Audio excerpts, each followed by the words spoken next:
World War I was more than just battles and strategies. It was a war of survival, fear, and unimaginable sacrifice. Today we bring you the raw, first-hand experiences of the soldiers, medics, and prisoners who lived through it all. But before we start, make sure to like and subscribe to keep these voices alive and let us know, where are you watching from? I wake to the sound of rain drumming on the sandbags above me. It's been pouring all night, and by dawn, our trench is knee-deep in icy water. My wool uniform is soaked and clings to me as I stand guard, teeth chattering in the pre-dawn dark. Everything is in a bad state after days of relentless rain. The walls of the trench are sagging, and mud sucks at my boots with every step. We've baled and dug all we can, but there's no escaping the water and muck. Suddenly, a crack.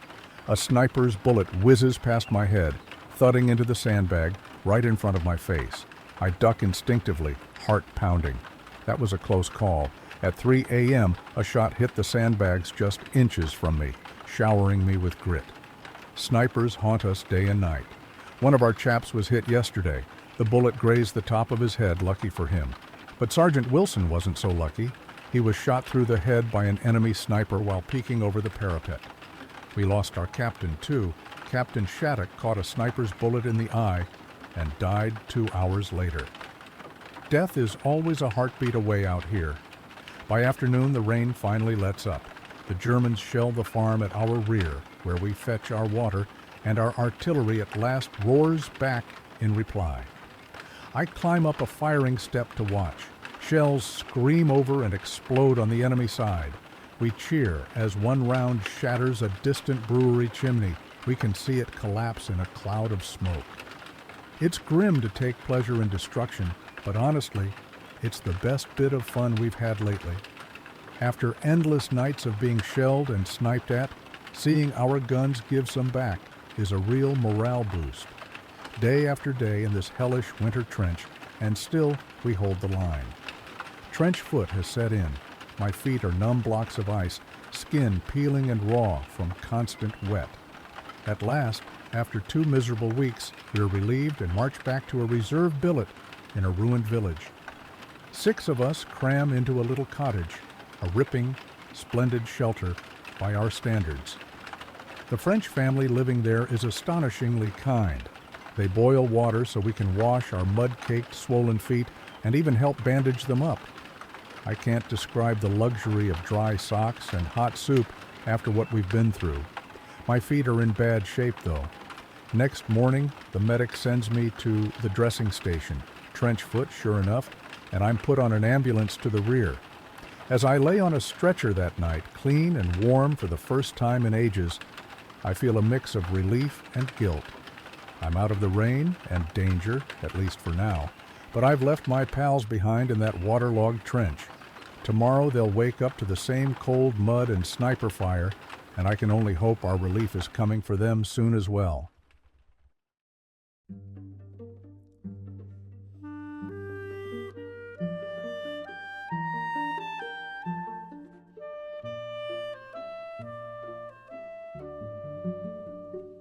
Dawn, 1st July 1916, 0 hour. A pale sun creeps up, revealing a glorious morning over the Somme. In 2 hours, we go over the top. I sit in the trench with pen in hand, scribbling what might be my final diary entry. The men around me are quiet, each lost in his own thoughts as we await the signal. The waiting is rotten. It tries the nerves more than the actual movement of assault. I almost wish the attack would start now. This anticipation is worse than whatever comes next. To steady myself, I write a last letter to my wife. My darling Maud, au revoir. It's hard to find the words, knowing I may not make it. It may well be that you will only have to read these lines as ones of passing interest. On the other hand, they may well be my last message to you. I tell her how I love her and our baby Pauline with all my heart, and how I pray I will do my duty today. The thought of our 6-month-old daughter growing up without a father is almost unbearable, but I push that fear aside. I seal the letter with a final au revoir, not goodbye. I refuse to say goodbye. Behind us, our artillery has pounded the German lines for 7 days straight. The earth has shaken with over 1,000,000 shells. I peer over the parapet at no man's land ahead. It's a wasteland of barbed wire and craters. The German front line is a mess of shattered trees and torn sandbags.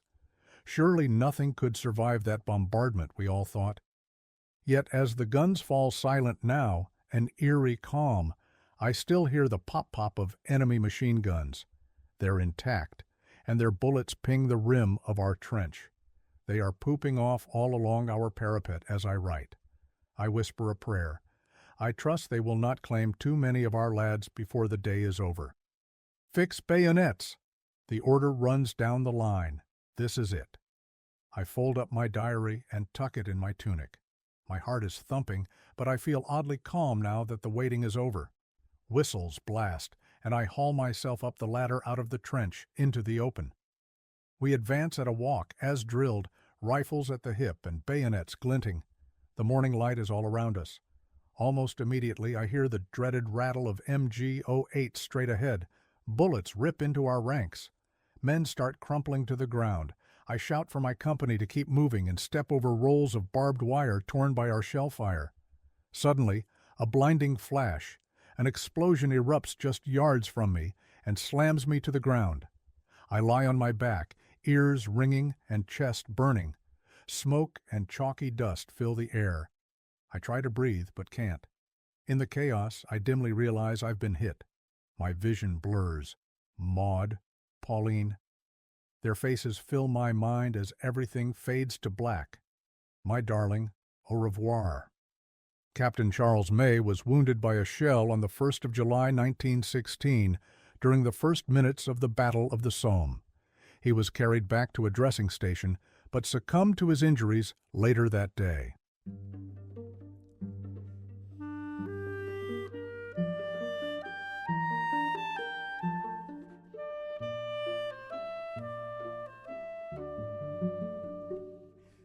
The cold creeps through my uniform as I crouch in the mud, gripping my bayonet tight. My breath comes out in quick, shaky clouds. I shouldn't be this nervous. We've drilled for this, planned for this. But something about going over at night feels different, more personal. "Stay low, stay silent," whispers Sergeant Dunham, barely visible in the dim glow of the moon. "And for God's sake, don't shoot unless I say." We nod. There are 12 of us on this raid, creeping out of our trench under the cover of darkness. The barbed wire in front of us is already cut from an earlier mission, leaving a narrow path through no man's land. The Germans won't expect us, not this late, not with our artillery firing off to the west, drawing their attention. The mud squelches under my boots as we move forward, inch by inch. My heartbeat hammers against my ribs. If they hear us, if a flare goes up, we'll be mown down before we get halfway there. The enemy trench is only 20 yards away now. I can hear them talking, laughing even. Do they think it's quiet tonight? Do they feel safe? Dunham raises his hand. We stop, pressing ourselves flat into the mud. A German sentry appears, standing at the trench parapet, rifle slung casually over his shoulder. He has no idea we're here. A quick nod from Dunham, and Tom Perkins, our best knife man, slips forward. Silent as a shadow, he comes up behind the sentry and plunges his blade into the man's back. The German stiffens, then collapses without a sound. A second later, Dunham gives the signal. We drop into the enemy trench. The attack is fast and brutal. A German soldier turns, eyes wide, mouth opening to shout, but my bayonet is already in his gut before he can make a sound. He slumps forward, hands clutching at the steel. I shove him off. To my left, Perkins wrestles with another soldier, trying to keep him from screaming. Dunham cracks a German officer across the face with the butt of his rifle. The trench is chaos, knife fights, fists, muffled grunts. In less than 3 minutes, it's over. We search the bodies quickly, grabbing maps, letters, anything useful. We find a stack of German rations, black bread, and some kind of sausage. Perkins shoves some into his pack with a grin. "Better than the muck we get," he mutters. Dunham checks his watch. "Time to go." We retreat just as fast as we came, slipping back into no man's land. The sky is still dark, the German line now eerily silent. Not a single shot was fired. We reach our own trench, panting, shaking, still alive. The captain grins at us. "Good work, lads." I wipe my bayonet clean, hands still trembling. I don't say anything. I just sit down, take a bite of stolen bread, and try not to think about the men we left behind in the mud.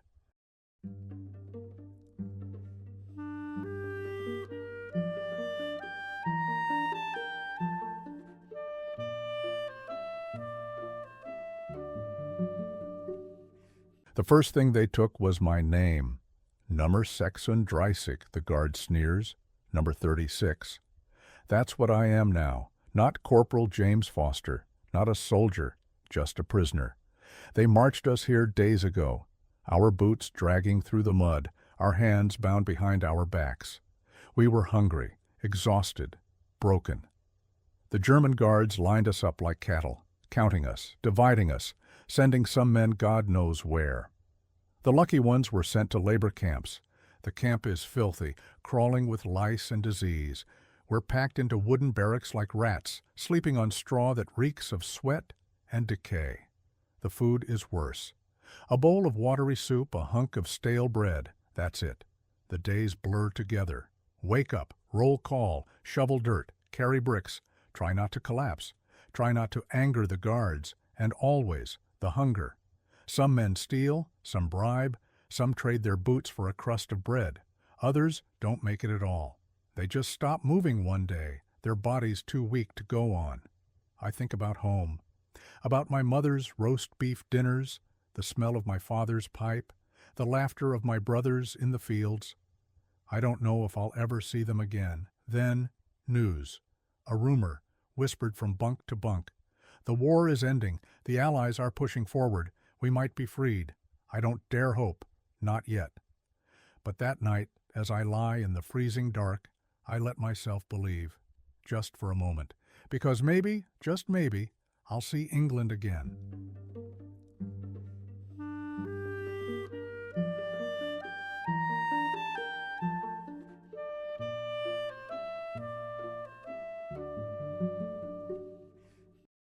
The first thing I notice is the dogs.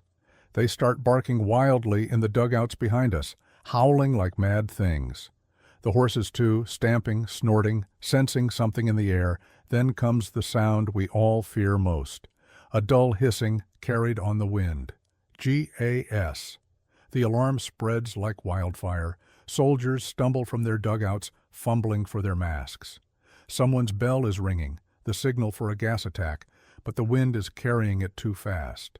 My hands shake as I yank my mask from my belt, slipping it over my face just as the first wave of chlorine gas rolls into the trench. Men who weren't fast enough begin coughing, choking, clawing at their throats. Their eyes bulge, their skin turning a sickly shade of green as their lungs fill with burning poison. They drop to their knees, wheezing, vomiting, convulsing. I can do nothing but watch. A young private, barely 18, stumbles toward me, eyes wide with terror. His mask dangles from his neck, useless. He opens his mouth, tries to scream, but no sound comes.